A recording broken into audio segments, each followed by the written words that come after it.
Material किसी भी किस्म का पैथोजन आइडेंटिफाई कर सकते हैं.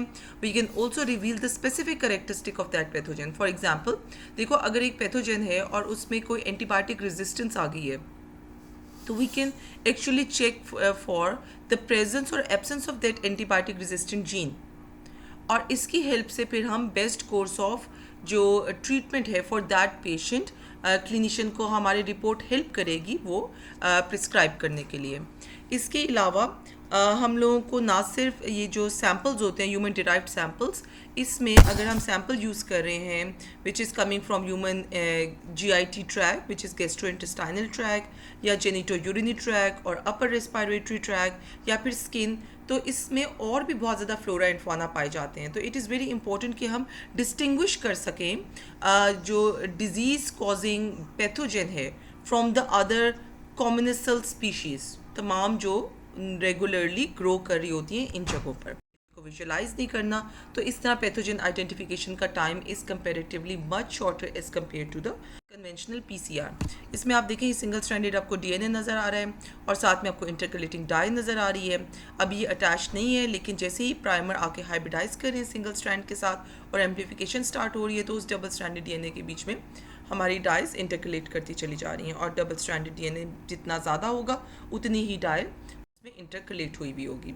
So the real time PCR is not only rapid, it is good for quantitative measurement. It can not only have higher sensitivity, but it also has higher specificity. We can standardize it very easily, और इसमें जो contamination rate है वो comparatively lower होता है than other PCR techniques. एक बहुत important terminology use होती है RT-PCR में, और वो है CT value. CT is the threshold cycle. अगर आप इस ग्राफ पर देखें तो आपको एक लाइन नज़र आ रही है, थ्रेशोल्ड लाइन. ये वो लाइन है जिसके बाद फ्लोरेसेंस नज़र आती है.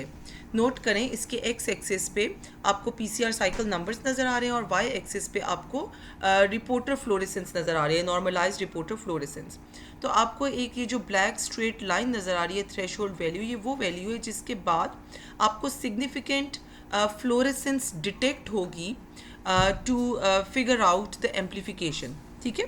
सो ये जो थ्रेश होल्ड वैल्यू है जिसके पास होने पर आपको एम्प्लीफिकेशन या फ्लोरेसेंस, सिग्निफिकेंट फ्लोरेसेंस डिटेक्शन नज़र आती है, तो उसकी हेल्प से हम CT कैलकुलेट करते हैं, थ्रेशोल्ड साइकिल. ठीक है. तो आप यहाँ पे देखें एक्स एक्सिस पे ये जो साइकिल नंबर बन रहा है अराउंड 21. सो ये वो साइकिल नंबर है, ये वो थ्रेशोल्ड साइकिल है जिसके बाद आपको डिटेक्शन आपको पता चलेगी उस पर्टिकुलर पैथोजन की एम्प्लीफिकेशन की. ठीक है. ये CT वैल्यू हमारी होगी. सो ये हमारा RT-PCR का एक ग्राफ है, आप देख सकते हैं इसकी 4 स्टेजेस होती हैं. The very first stage is the linear phase. Linear phase वो फेज़ होती है जिसमें जो फ्लोरेसेंस एमिशन है वो बैकग्राउंड नॉइज़ के साथ मर्ज हुई भी होती है. ठीक है. जो एम्प्लीफिकेशन हो रही है DNA के ऊपर और उसमें जो हमारा डाई इंटरकलेट कर रही है वो डाई स्टैंड आउट नहीं कर रही. ठीक है. सो बैकग्राउंड नॉइज़ और द इंटरकलेटिंग जो हमारे पास डाई है उसका वैल्यू क्लियरली डिफ्रेंशिएटिंग नहीं है. तो ये हमारी लीनियर फेज़ है. जो नेक्स्ट फेज़ है उसको हम कहते हैं early exponential phase. Early exponential phase में जो फ्लोरेसेंस इंटेंसिटी है इट बिकम सिग्निफिकेंटली हायर. तो ये वो वैल्यू होती है जो CT होती है. ठीक है. जब CT वैल्यू को क्रॉस करेगा उस पर हमारे पास फ्लोरेसेंस इंटेंसिटी सिग्निफिकेंटली नज़र आना शुरू होगी, differentiating from the background. The next one is the exponential phase. Exponential phase में अमाउंट ऑफ प्रोडक्ट डबल होती है हर साइकिल में. और फिर हमारे पास फोर्थ फेज़ होती है प्लेटू फेज़. प्लेटू फेज़ में जो रिएक्शन कंपोनेंट्स लिमिटेड हो जाते हैं और एम्प्लीफिकेशन स्लो डाउन हो जाती है. ठीक है. तो the next graph is showing us the plot between the CT and the amount of target DNA. आप देखें यहाँ पे एक आपको इन्वर्स रिलेशनशिप नज़र आ रहा है कि अगर हमारे पास CT वैल्यू थ्रेशोल्ड साइकिल का नंबर हायर है तो इसका मतलब है कि टारगेट DNA की अमाउंट स्टार्टिंग मटेरियल में थोड़ी थी. लेकिन अगर हमारे पास कम थ्रेशोल्ड CT नंबर है तो इसका मतलब है स्टार्टिंग DNA मटेरियल हायर है. ये हमारे पास जो RT-PCR की एक एक्सीलेंट एप्लीकेशन है डिटेक्शन ऑफ मिर्सा।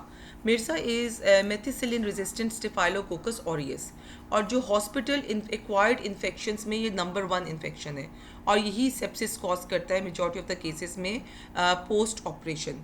सिर्फ यूनाइटेड स्टेट्स में ही ये 90,000 डेथ्स कॉज कराता है पर ईयर, और 4.5 बिलियन US डॉलर जो एनुअल कॉस्ट हैं वो इंक्रीज़ कराता है। ठीक।